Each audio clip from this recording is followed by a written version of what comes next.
اهلا بكم مشاهدينا الكرام، مشاهدي تلفزيون القناه في كل مكان، وحلقه جديده من حلقات برنامجكم الاسبوعي من اجل مصر. من اجل مصر دايما معاكم في كل ما هو جديد داخل اقليم القناه وسيناء محافظه الشرقيه. بنتكلم عن التنميه، على المشروعات القوميه، عن كل ما هو جديد بيفيد المواطن المصري في هذا الاقليم من مشروعات خدميه. طبعا كافه المجالات الدوله المصريه التي تدخر جهد على توفير الاعتمادات الماليه لكافه المشروعات الخدميه، وايضا هناك مشروعات خاصه ومشروعات بتساهم في تنميه الاقتصاد المصري. طبعا من ضمن الاساسيات ومن ضمن الحاجات الجميله اللي ممكن يكون لها دور في تنميه عجله الاقتصاد، وبالفعل لها دور كبير، ويا ريت يرجع الدور ده زي ما كان الاول، وهو السياحه المصريه. السياحه في مصر، في كل حته في مصر في اماكن سياحيه، في كل حته في مصر في اماكن اثريه، في كل حته في مصر تقدر تستجم، تقدر تقضي يومك، تقضي الاسبوع، تقضي الويك اند بتاعك، تقضي فتره الاجازه زي ما بيقولوا يعني بشكل جميل وبشكل رائع، والحصول على كافه المميزات من خلال الخدمات المقدمه من قبل طبعا سواء كان الفنادق او المنشات السياحيه او الاماكن السياحيه، سواء شواطئ او غيرها او مزارات سياحيه. النهارده هنتكلم من اجل مصر عن السياحه في اقليم القناه، وعن دور السياحه وتنميه السياحه في مدن القناه وسيناء طبعا بصفه عامه. هنتكلم ايضا عن التنميه السياحيه داخل مدينه بورسعيد، المدينه الجميله، المدينه السياحيه، المدينه اللي ممكن تكون في الاونه الاخيره بقت مقصد كبير لكل طبعا الزوار، خصوصا في فصل الصيف. مشاهدينا الكرام، من اجل مصر دايما معاكم في كل ما هو جديد. خليكم معانا بعد الفاصل.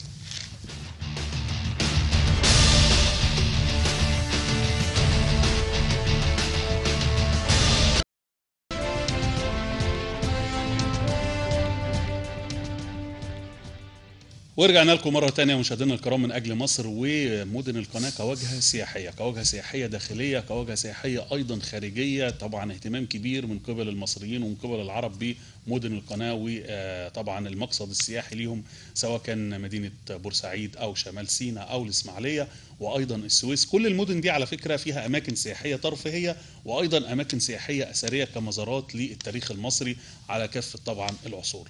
النهارده عن السياحه وعن طبعا الخدمات الفندقيه وعن كل الامكانيات والخدمات اللي بتقدم من قبل المنشات السياحيه، وعن ايضا المقاصد السياحيه، وعلى فصل الصيف، وايضا الاقبال الكبير على المدن الساحليه اللي هي مدن القناه طبعا في هذه الاونه. هنتكلم النهارده في حلقتنا من اجل مصر من خلال اللقاء التالي، واللي بيكون يعني ضيوفنا فيه متخصصين في السياحه، متخصصين في السياحه، خصوصا السياحه الداخليه وتطوير السياحه الداخليه، ويا رب ان شاء الله باذن الله يكون في جذب ايضا للسياحه الخارجيه. ارحب طبعا بضيوفي الكرام النهارده، الاستاذه هاجر يحيى عبد الوهاب، رئيس النقابه المهنيه للعاملين بالسياحه والفنادق بمدينه بورسعيد. اهلا بك يا استاذه هاجر. اهلا وسهلا بحضرتك. اهلا بحضرتك.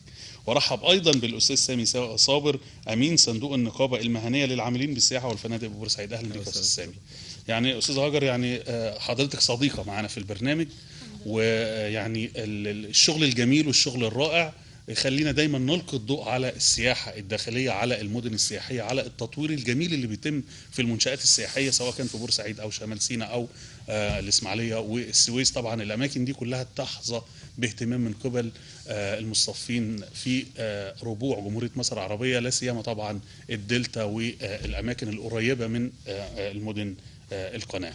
عايزين نتعرف من حضرتك اخبار الموسم السنه دي بقى، والصيف، واخبار الصيف عامل ايه، واحنا هو يعني في نص 8 تقريبا او اخر 8. نتكلم عن الموسم بقى واللي حصل فيه.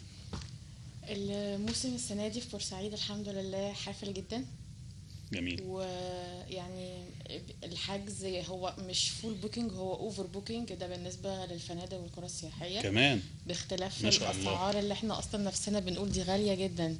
مم. ايه ده؟ يعني ممكن أي رحلة تتعمل احنا ممكن نقول لا احنا ممكن نطلع رحلة بمبلغ الليلة، لا احنا كده برضو والقرى السياحية الحمد لله فول بوكينج فعلا، وفي ناس داخلة ويتنج ليست. الحمد لله. في يعني ده اكيد عامل رواج في المكان كله يا استاذ هاجر. رواج تجاري، والشارع رجع اتملى تاني زي زمان، مم. وبدأنا نشوف ناس ماشية كتير في الشارع، وهم مبسوطين بالجو عندنا جدا. مم. وحتى لما نزلنا اسماعيلية مع المهرجانات اللي معمولة في الفترة الأخيرة، لقينا برضو ده عامل استقطاب كبير للرحلات، وان الناس تيجي وتعمل برضو اشغال للفنادق هنا في اسماعيلية. تمام. استاذ سامي، يعني امين الصندوق اكيد طبعا كل تمام. المصاريف والفلوس بتيجي عندك. كلنا تمام. ايه الاخبار؟ الصندوق اتملى ولا لسه؟ يعني الاستاذ هاجر بتقول اوفر بوكينج يعني. هو الحمد لله طبعا احنا بنحاول نكبر الموضوع. احنا بقالنا دلوقتي تقريبا 7 شهور، تمام، مم. من تاريخ التأسيس. ويعني الحمد لله في كل يوم في جديد، سواء على مستوى الفنادق، تمام، او المطاعم، تمام. مم. كمان في بنعمل دلوقتي كورسات، تمام، للشباب الخارجين المعاهد والفنادق، بالنسبة للخارجين المعاهد والكليات مم. الفنادق، مم. تمام. وبصراحة أنا كنت لسه بتكلم مع أستاذ هاجر، أنا متفاجئ بكمية الباور اللي عندهم، لأنهم كانوا زي ما يكون مستنيينا إن احنا مم. ناخد خطوة زي دي. فربنا وفقنا الحمد لله، واحنا دلوقتي معانا هم مش كتير، هم تقريبا بتاع 25 يعني فرد. عندهم طاقة، بس عايزين اللي جداً. عايز اللي يوظفها بقى. جدا جدا. فرحانين ان هم بدأوا يشتغلوا في المجال بتاعهم. انا بقول لحضرتك ممكن على مدار ال 24 ساعة اسئلة، على مدار ال 24 ساعة عايزين نعمل، عايزين نروح. تقريبا هم معمول لهم برنامج يومي، كل يوم بيزوروا حتة بورسعيد او بورفؤاد، تمام. الحتت الأثرية، سواء كنايس، لان حضرتك عارف اكيد بورسعيد فيها كنايس يمكن معديه 100 سنه، تمام. لا، وفيها مباني كمان، ومباني وما زالت محتفظه بالاصاله في المباني. يعني الطراز الفرنسي متواجد في مدينه بورسعيد في كل حته. ف يعني احنا دلوقتي كل توجهنا للفئه دي، فئه الشباب اللي هم لسه خريجين المعاهد والكليات، اللي بيدوروا على فرصه عمل، صح، تمام. واحنا بنأهلهم للحته دي.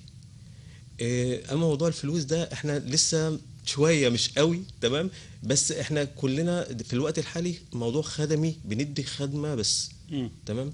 ف يعني ربنا يسهل كده، نشوف ان شاء الله باذن الله. استاذ هاجر، يعني لسه اول موسم طبعا يعدي السنه دي، عايز اعرف بقى، يعني اكيد اللي بندرسه حاجه واللي بنواجهه بره حاجه تانية خالص. يعني اكيد في خبرات بتكتسب من خلال التعامل، من خلال المواقف نفسها، من خلال سرعة البديهة، من خلال يعني تقديم الخدمة بطريقة سريعة وبطريقة سهلة للزائر أو للسائح في الوقت ده.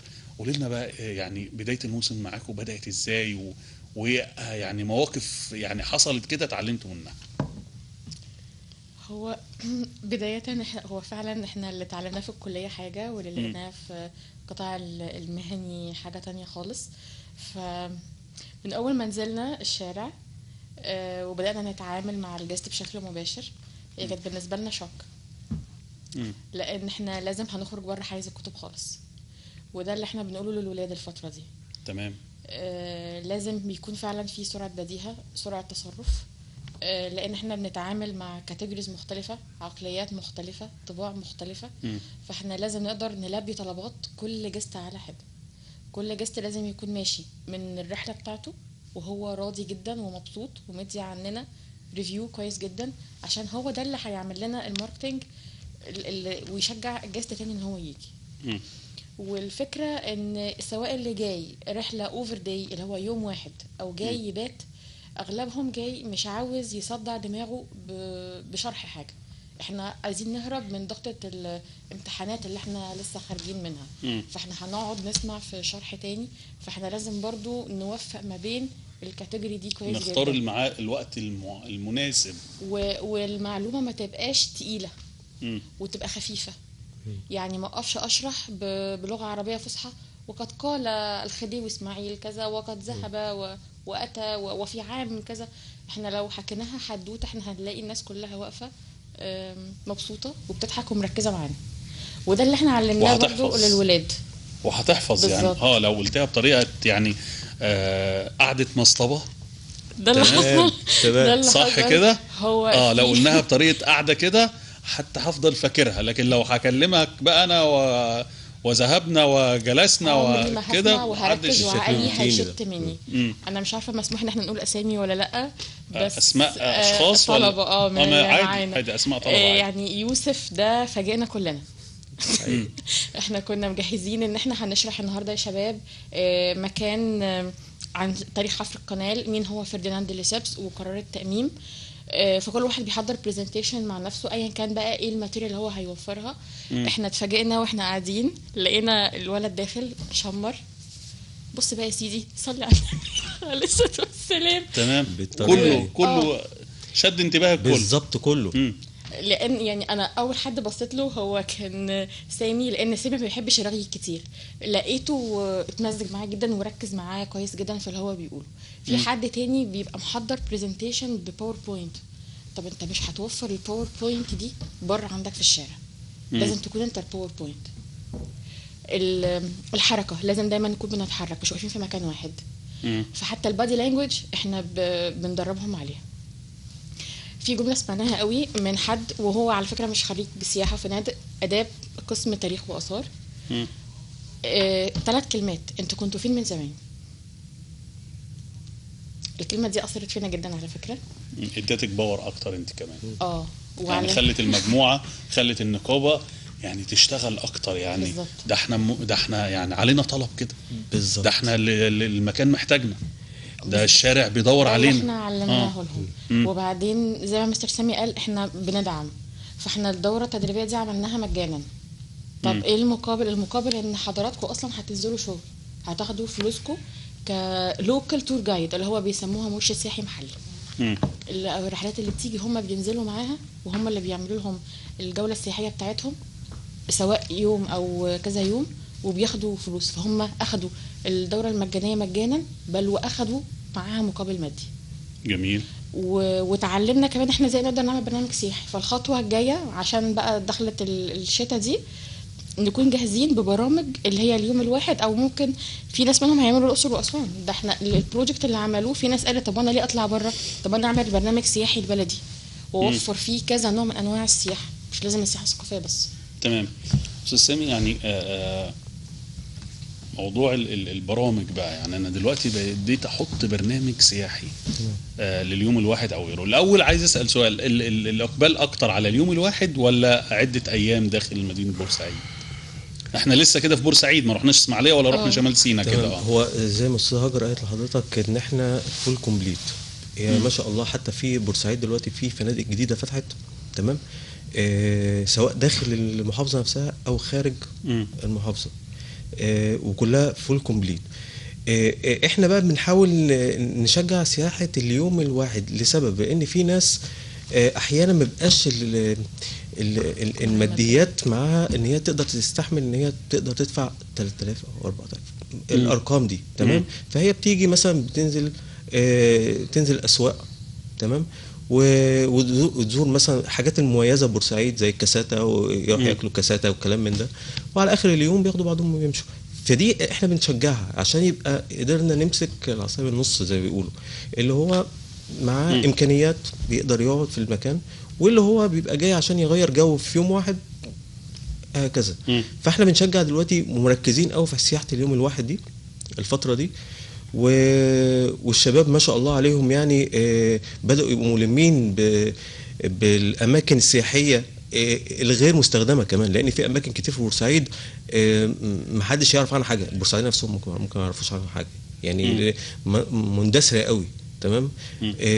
بس هي اماكن ذو قيمه طبعا، بس هي اماكن رائعه يعني. اللي يروحها زي ما حضرتك قلت كده يا استاذ هاجر، الباحث او اللي سالك بيقول لك انتوا كنتوا فين من زمان، حد ممكن يروح يقول المكان ده ما بنوش ازاي من فتره يعني ازاي موجود واحنا ما نعرفوش. والمحافظه كمان دلوقتي في اماكن، يعني دلوقتي يمكن في حاجه اسمها السينما الايطالي، البيت الايطالي سوري. البيت الايطالي ده يعني برضه معدي 120 سنه دي، بدا داخل في الفتره الجايه في تجديدات وكلام من ده. فلا يعني ما شاء الله دلوقتي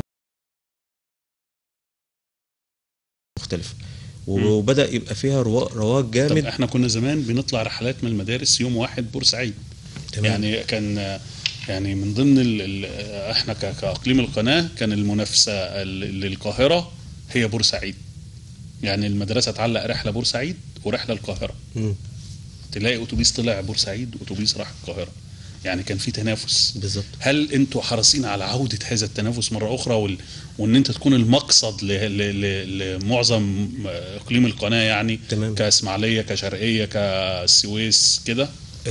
ده اكيد.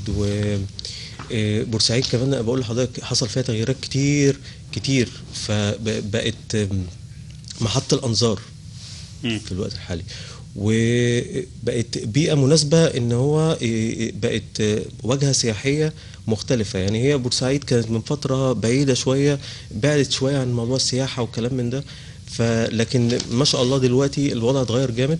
تمام. وبدأ الاهتمام بالحتة السياحية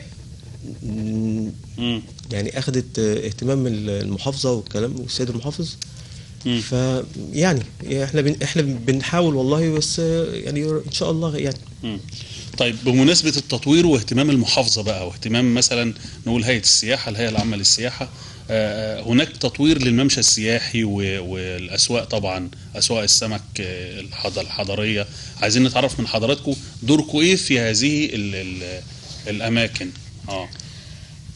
وهل هناك جذب؟ يعني لما أنا أطور ممشى سياحي زي ده، هل بيحصل عليه جذب؟ بيحصل ناس بتيجي يعني بتهتم ان هي تروح الممشى السياحي؟ انا دخلت بورسعيد النهارده، طب عايز اروح الممشى السياحي، فاخد مثلا الطريق بتاعي الاتوبيس او العربيه ان انا متجه ناحيه الممشى السياحي. هل الكلام ده بيتم؟ هل الاسواق عليها اقبال برضو؟ يعني عايزين نتعرف من حضراتكم، وانتوا بقى قاعدين عاملين سبوت على كل الاماكن دي وشايفين مين داخل ومين خارج وايه اللي عليه اقبال واللي بيخف شويه كده. دورنا احنا كنقابه ملناش اكيد دور في التطوير. احنا دورنا ان احنا ممكن ندي افكار، احنا عايزين نعمل تطوير في المكان ده، فبنعرض على المحافظه هتقدر توفرها. اوكي، المحافظه هتقدر توفرها، فاحنا ممكن نجيب اللي يقدر يوفرها بمساعده المحافظه. دورنا التاني ان الحاجه اللي هيتعمل لها ترميم احنا بنتابع معاهم مع المجلس الاعلى للمحافظه على التراث ووزاره السياحه والاثار. تمام. ففي حاجه مهمه جدا حصلت في بورسعيد مع تطوير الممشى السياحي، هو تطوير مول سيمون أرزت. انا كان معانا رحله من فتره والناس دي متخصصه في التراث. اول حاجه علقوا عليها هو تجديد المول، ان هو على نفس الشكل القديم. ودي حاجه، طب دي حاجه كويسه ولا حاجه الناس حاجه مش كويسه جدا؟ ده لازم حاجة كويسه جدا. لان احنا كده بنفقد المكان قيمته الاثريه والتراثيه جميل والتاريخيه كلها. فاحنا مش محتفظين بالاسم بس، احنا محتفظين او بالبراند بس، احنا محتفظين بالهويه البصريه بتاعه المكان. فتطوير الممشى السياحي لما اتعمل اللي هو ممشى قناة السويس، الميزة اللي فيه ان احنا بنرجع الشيء لاصله، ان هو الناس تبقى ماشية وشايفة قناة السويس جنبها زي ما الوضع كان موجود زمان من اول فتح قناة السويس. فاحنا دورنا بقى كنقابة ان احنا بنقدر نعمل ترويج وتنشيط ونعمل عليها سبوت، ولما الرحلات اللي احنا بتجيلنا بنستقبلها بننزلها على الاماكن دي. فالناس دي لما بتنزل وبتتصور، في منهم بلوجرز فبيعملوا رواج اكتر الفيديو بتاعهم وبيروجوا للمكان ده. ده برضو دورنا التاني كنقابه. ممكن نعمل فوكس على البيت الايطالي زي ما مستر سامي قال. طب احنا عايزين بقى نطوره، لان هو مبنى موقوف من زمن، من وقت التأميم، ومفيش جديد ليه حاصل في منطقه او في شارع طويل بطول كام متر، من اول قاعده تمثال دي لسبس لحد المعديه. هو الوحيد المكان القديم اللي لسه مش مترمم. فاحنا عاوزين نرجع بقى نرممه ونفتحه علشان نبين قيمته الأثرية والتراثية كده خلاص. الخطوة اللي بعدها اللي كانت ممتازة جدا الفترة اللي فاتت اللي هو ترميم الفندق الصغير واحنا داخلين على المعدية، اللي هو 4 فنادق مشتركين مع بعض، ناسيونال ونورماندي وماجستيك و سبلندد. دول 4 فنادق وفي دخلة المعدية دور واحد. طيب. فكرة البانسيون بس عشان اسماء الفنادق احنا كده بنروج لهم. لا دي حاجات أثرية. دي حاجات أثرية. حاجات أثرية. مش شغالة يعني. لا ده اسمه الأثري. ده اسمه الأثري من وقت حفر خلاص يا استاذ عمر، ده اسم أثري يعني. مش بروج لمكان، لا ده بيتعمل ترميم يعني. لو حضرتك ان شاء الله شرفتنا تشوف المنظر، لسه السقالات عليه وشغالين فيها، لان ما ينفعش المبنى ده كان يتهد. فهو المنطقة دي كلها منطقة متحف مفتوح تستحق الزيارة سيرا على الأقدام. عمرنا ما هنقدر نغطيها بعربيات. تمام. وانت ماشي بقى على رجلك بقى وماشي تتجول كده يا استاذ سامي، يعني ماشيين زي ما قالت كده الزهجر على رجلينا، ممكن نشوف ايه واحنا ماشيين؟ ممكن نتكلم على ايه؟ ممكن نشرح. هل هناك مباني اثريه، مباني فرنسيه اللي هو التراث الفرنسي اللي طبعا يعني كل الناس بتتجه عيونها بتروح، البصر على طول بيتشد للاماكن دي؟ يعني انتوا بتتكلموا دلوقتي على ممشى دلوقتي جوه الشارع او جوه الطريق وانا رايح على المكان ده. هو في حضرتك واحنا في الممشى بنشوف اول حاجه القبه، قبه هيئه قناه السويس، وده طبعا حاجه اثريه بقى لها سنين. تمام. زي ما استاذ هاجر برضو سيمون ارزت في نفس الشارع ده. تمام. البيوت القديمه اصلا ابتداء يعني بعديه برضو ال 100 سنه لسه على وضعها في نفس الشارع ده. تمام. امتدادا لغايه طبعا الفنار، فنار بورسعيد، الفنار. وفي طبعا هنوصل عند بيت الايطالي، وفي ساحه مصر. تمام. لغايه قاعده ديليسيبس. كل ده انا بشوفه وانا ماشي في الطريق، كل ده في شارع واحد. انا كده عندي زخم، انا كده بتشبع بالتاريخ وبجمال مدينه بورسعيد يا استاذ هاجر. يعني سياحه اليوم الواحد او الايام طبعا المتعدده اكيد بيستمتع السائح او القاصد لمدينه بورسعيد بهذه الاماكن. اكيد طبعا. لان هو مش على قد الشارع ده بس، يعني في شارع تاني اخد الكاتدرال، والكاتدرال داخله من ضمن محطات رحله العلا المقدسه. في السفاره الايطالي، في الكنيسه المارونيه. هنوصل اخر الشارع عند المسله. العكس عندنا فيلا فرناند. وفي للاسف في تقليد شائع ان هو بيقول فيلا دي ليسابس، بس هي مش فيلا دي ليسابس، هي فرناند غير فرديناند. فده شارع تاني برضو يعتبر شارع يتعمل متحف مفتوح، واحنا مرتاحين جدا. بس اهم حاجه ان الاماكن دي تتفتح للزياره، لان الاماكن دي لحد النهارده هنشرحها من بره بس. الاماكن الوحيده اللي هنقدر ندخلها طبعا حديقه فيري لانها حديقه ومفتوحه. والمتحف الحربي. تمام. طيب الشباب بقى اللي هو المقبل على التعاون معاكم او الدخول جوه يعني المنظومه السياحيه في مدينه بورسعيد، هل بيكون هناك تدريب ليه؟ هل بيكون دورات؟ هل في حاجات معينه يعني مؤهلات معينه بيتم اختيار عليها، ولا اي حد حابب يدخل معانا في النقابه ممكن نضمه؟ طبعا هو المجال مفتوح لكل الناس. تمام. مش شرط سياحه وفنادق. لو حد عنده الموهبه نفسها احنا ممكن نقومه ونديله الداتا ونديله الكورسات ونأهله للعمل ده طالما هو بيحبه. مفيش مشكله. بس هو دلوقتي المتواجد معنا كلهم خريجين سياحه وفنادق. تمام. طبعا احنا بنأهلهم، بنديلهم كورسات الضيافه، في كورسات ضيافه وفي كورسات اللهم صل على النبي، خدمات العمله. تمام. والبريستا والشيفات اللي هو المطبخ نفسه. تمام. احنا بنحاول نوفر كل حاجه خاصه بالسياحه. اذا يعني يعني بتعملوا زي ما يقولوا كده يعني استيعاب كامل وداتا كامله لكل المحيط، كل الحاجات الخاصه بالسياحه. تمام. مثلا بتدوها للطالب ده او للعاشق لهذه المهنه. بالظبط جدا. وحتى اللغه، حتى اللغه برضه. لان في ناس منهم شاطرين جدا وكاريزما وكل حاجه، بس ينقصهم اللغه.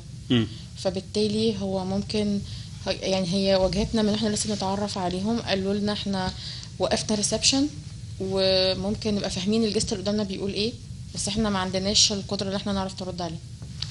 طب ده خوف ولا عدم توفر يعني الفوكابلري تقدر تتعاملي بيه؟ هو الاثنين.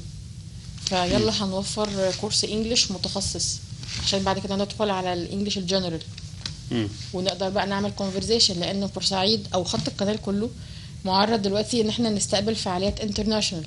فلازم يكون معانا شباب مؤهل يقدر يتكلم لغات مختلفه. حتى المراكب الجديده ان شاء الله لما تيجي درسوا عندنا محتاجين نعمل لهم سيتي تور وباللغات بتاعتهم. تمام.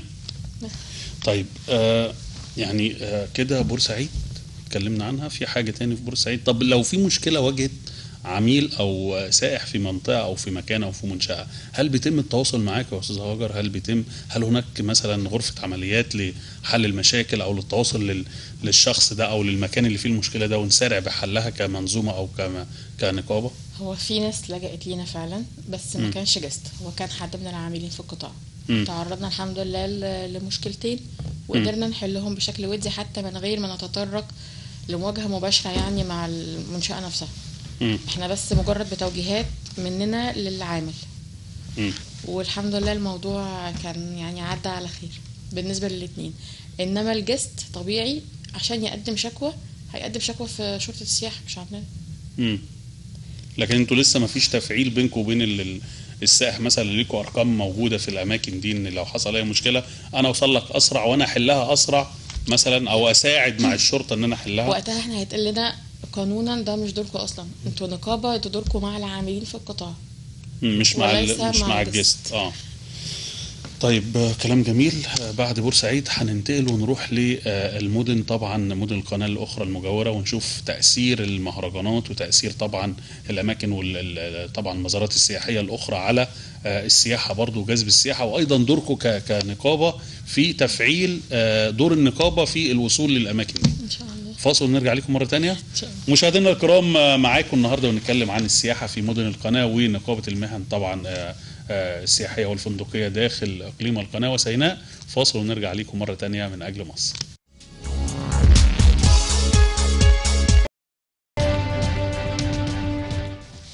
ورجعنا لكم مرة تانية مشاهدينا الكرام والكلام عن السياحة في مدن القناة، ومعانا طبعا أعضاء نقابة المهن السياحية والفندقية ببورسعيد الأستاذة هاجر والأستاذ سامي. يعني أستاذة هاجر، ننتقل بقى من بورسعيد ونروح للإسماعيلية أو للطريق.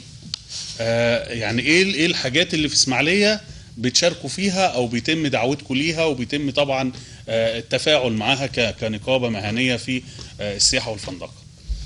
هو مبدئيا احنا بنحب نشكر مستر أشرف جدا، لأن هو كان معانا من ما قبل التأسيس.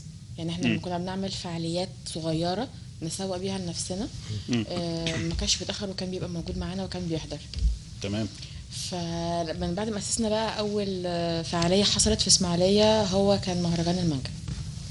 تمام. وتمت دعوتنا ليه بشكل رسمي وحضرنا، وبصراحة احنا بنشكره جدا على حفاوة الاستقبال يعني. والدور ان هو في ناس مشرفين على مسابقة او معرض كان معمول في المهرجان عن كل حاجة معمولة بالمانجا. دول من بورسعيد. ده طبعا مهرجان المانجا اللي شاركتوا فيه. بالظبط. يعني عايز اعرف الانطباع بقى عند الشباب لما بتقول لهم احنا مثلا هنروح النهارده اللي هم معاكم في النقابه رايحين مثلا مدينه الاسماعيليه وهنشارك في مهرجان زي مهرجان المانجا، بتجمعوا معلومات، بتجمعوا داتا يا استاذ اشرف على الموضوع ده يا استاذ سامي؟ طبعا احنا بنقدم الشكر في البدايه للاستاذ اشرف سليمان طبعا مدير اداره السياحه في الاسماعيليه على مش بس الموضوع ده يا استاذ هاجر، لا ده هو الاستاذ اشرف بصراحه من الشخصيات الجميله اللي عارفه شغلها كويس في اسماعيليه، واللي عامل مجهود جامد جدا في اسماعيليه، واللي عنده يعني روح يعني الفريق العمل ان هو يشتغل مع مجموعه مع فريق عمل متكامل وبيظهروا اسماعيليه باحسن مظاهرها واحسن يعني حاجه فيها. اتفضل حضرتك. والاستاذ اشرف طبعا بالفكره بتاعته دي خارج الصندوق خالص. تمام. وكانت مفاجاه لينا واستقباله لينا كمان كان حاجه بامانه بسطتنا جدا. تمام. اما بخصوص الشباب بيجمعوا داتا، هم شغالين على كده، شغالين على سيرش. يعني اللي بيعملوه في بورسعيد معانا برضو نفس الموضوع في اسماعيليه والسويس وشمال سيناء. كميه الداتا اللي هم بيجمعوها بخصوص الاماكن السياحيه، مميزات البلد نفسها ايه. تمام. جميل. يعني برضو بيتكلموا عن الاسماعيليه مش بس في المانجا، لا ده احنا رايحين النهارده اسماعيليه، طب تعالوا نعرف بقى اسماعيليه بتشتهر بكذا وبكذا وبكذا.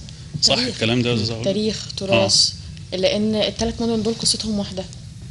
فعمرنا ما هنذاكر حاجه او نحضر حاجه عن الرياض الثلاثي واحنا هنتكلم عن بورسعيد بس، لا اكيد القصه كلها مربوطه من اول الحفر بالظبط. لحد التامين. مربوطه بقناه السويس كلها. احنا كلنا هي قناه السويس عامله ربط للثلاث مدن. عائله واحده بجد. فحتى لما بنيجي ندور يعني خلاص خلصنا بروسيس وبدانا بقى ننتقل للمرحله اللي بعدها، بنلاقي الكلام هو الناس هنا برضو في مقاومه شعبيه زي ما هناك كان في مقاومه شعبيه. ايه سبب احتفال عيد الشرطه؟ الناس هم اتفاجئوا ان عيد الشرطه ده عشان في حادثه حصلت هنا عند مديريه الامن لحد النهارده. طب ترجعوا بقى للتاريخ والحاجات دي. بالظبط. فبالتالي هي المشكله الوحيده اللي مقابلانا لحد النهارده في اسماعيليه ان مش كل مكان بنقدر نقف فيه كعربيات برحلات. فبنقدر نشرح كله واحنا قاعدين بالعربيه بس. وفي اماكن طبعا لازم نطلع لها تصريح. فدي بقى الخطوه اللي جايه. يعني احنا الحمد لله كده قدرنا نعمل تصاريح للكنايس، انما في اماكن هم من كتر ما دوروا عليها وعرفوا بيانات عنها ومعلومات عنها عايزين يشوفوها. فكل اللي هنقدر نشوفه دلوقتي المتحف ومديريه الامن واللوحه اللي جنب المتحف من الناحيه الثانيه عند كوبري سلا، والميدان هناك اللي عند محطه القطر ده احنا هنقدر نقف عنده ونشرحه. يعني بتروحوا ميدان عرابي وشارع عرابي طبعا، المحطه القديمه والكنيسه ومدرسه سان فانسون ده كده مدخل اسماعيليه. بعد كده بتدخلوا شارع محمد علي بقى، بتروحوا ما في فيلا دي ليسيبس على فكره، وهي قناه السويس طورتها. هو المتحف دلوقتي لا، وفي متحف اثار في اسماعيليه برضه. في نفس الشارع في اخر الشارع. اخر الشارع في متحف اثار، وعندك مبنى المحافظه القديم اللي هو كان مديريه الامن واللي حصل فيه الحادثه وكلام من ده. على فكره متحف اثار اسماعيليه فيه وثيقه زواج اسلاميه، تعتبر من اقدم الوثائق اللي موجوده للزواج في مصر كلها. يعني دي قطعه من ضمن القطع الثمينه داخل متحف اثار اسماعيليه، يمكن ما حدش كتير يعرف الحاجه دي. فلما تروحوا يبقى بصوا عليها وهتلاقوا في قطع اثريه كتير في فرعونيه. يعني يمتاز متحف اثار اسماعيليه بتنوع الاثار او العصور داخله. يعني هتلاقي في العصر الروماني اثار، هتلاقي في العصر الاسلامي، هتلاقي في العصر الفرعوني، هتلاقي يعني كافه العصور. هتلاقي ايضا في العصر الحديث لجنود ومسلحين وقطع من قطع الجنود طبعا ايام العدوان الثلاثي وايام مشاكل طبعا الحروب اللي عانت منها مدن القناه. اذا يعني بتعملوا داتا كامله عن المدينه اللي انتوا رايحينها. المفروض ان احنا نعمل داتا كامله عن الجمهوريه كلها. لان احنا عشان نأهلهم ان هم يكونوا منظمين برامج سياحيه لازم يكونوا عارفين خط سير رحلتهم ايه. تمام. ده ABC. طيب بيتم اصطحاب اهالي معاكم حابين يجوا ولا بس طبعا. مجموعه بس يا استاذ سامي؟ احنا بنعمل اللي هم بينظموا رحله كامله. يعني الشباب عندك بينظم رحله كامله للمدينه بالظبط، وهم اللي بيبقوا المرشدين السياحيين فيها وبيشرحوا للناس بالطريقه زي اللي كنا بنقول لحضرتك بيها، الطريقه السلسه البسيطه بتاعتنا كده. بالظبط عشان توصل بسرعه والمعلومه يعني ترسخ تقعد. وهم مميزين في الحته دي بصراحه. فاحنا الفتره الجايه باذن الله عايزين نبقى نركز تركيزنا كله على اسماعيليه. احنا يعني خلاص بنسبه كبيره بورسعيد الدنيا متظبطه فيها، فعايزين نبدا نخش على اسماعيليه. تمام. ويبقى تاخد اهتمامنا اكتر، لان هي دلوقتي ما شاء الله دلوقتي الخريطه السياحيه بتاعتها مختلفه تماما، اتغيرت. فباذن الله الفتره الجايه هتبقى اسماعيليه في اهتماماتنا بشكل قوي يعني. طب هل هيتم تاسيس نقابه في اسماعيليه ولا تمت بالفعل، ولا انتوا اللي هتكونوا برضو مسؤولين عن اسماعيليه؟ لا احنا المسؤولين، ولازم يكون لينا ممثل هنا. ايوه انا بقى حد مسؤول. لازم يكون في ممثل هنا، وهنفتح مكتب هنا يكون مسؤول، علشان طبعا في ورق وايصالات واختام وحاجات كتير كده وفلوس. امين الصندوق اهم حاجه. اهم حاجه امين الصندوق لازم يامن على الفلوس الاول. فلازم يكون في متابعه للحاجات دي كلها. عمرنا ما هنقدر نبقى احنا في بورسعيد والناس في اسماعيليه ويبقى التعامل عن بعد. لازم يكون في تعامل بشكل مباشر، حتى لو لا قدر الله في شكوى يبقى هيتم التواصل معانا ونقدر نكون موجودين يعني. بس فالمكتب هيكون مسؤول عن كل ده، ان هو يقدر يستقبل عضويات، يبدا يشوف حتى الكونتاكت مع شركات السياحه والنقل اللي هنا، علشان نقدر برضو نوفر رحلات من جوه. خصوصا ان انت عندك هنا في جامعه القناه هنا كليه سياحه وفنادق يعني. كليتنا زي ما بيقولوا. فدي اكيد بيبقى فيه يعني مكان علمي كبير مخرج ناس كتير، اكيد هتلاقي ناس كتير موجوده هتسالك نفس السؤال، انتوا كنتوا فين؟ احنا اتسالنا لان من ضمن الجروب اللي شغالين معاه في 2 طلبه من كليه سياحه، حد متخرج وحد لسه طالع تالتة.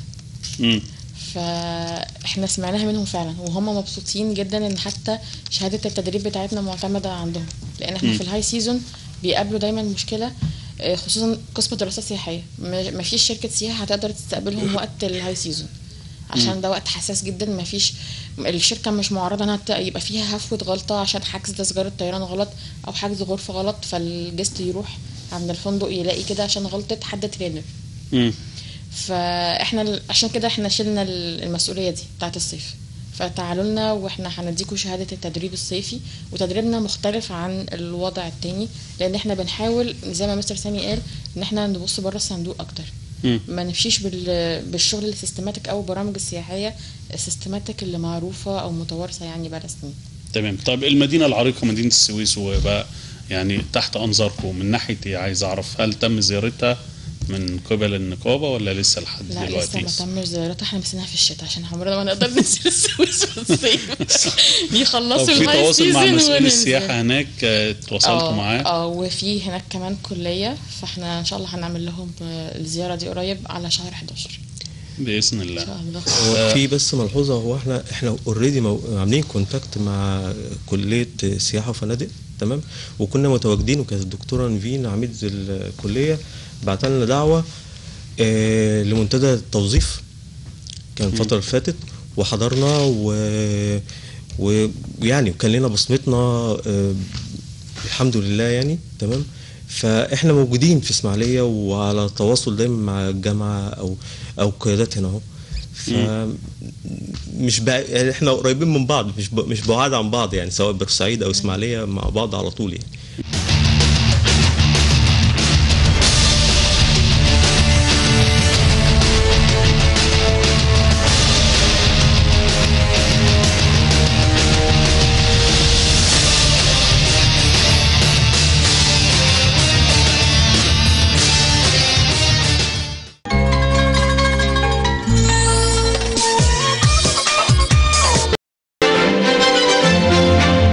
يعني استاذه هاجر نرجع تاني ونتكلم على العريش والجمال اللي في العريش اللي ممكن برضو النقابه يكون لها دور فعال هناك.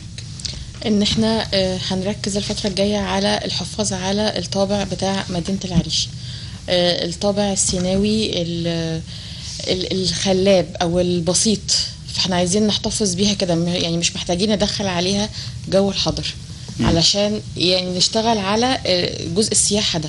زي ما واحنا في شرم الشيخ ممكن بننزل بنعمل حفله بدويه في وسط الجبل، فهي خلاص احنا نحتفظ بيها كده، لان شواطئ العريش كلها لحد النهارده لسه نظيفه جدا يعني، وزي ما بيقولوا كده اللي هي شواطئ لسه بكري تماما.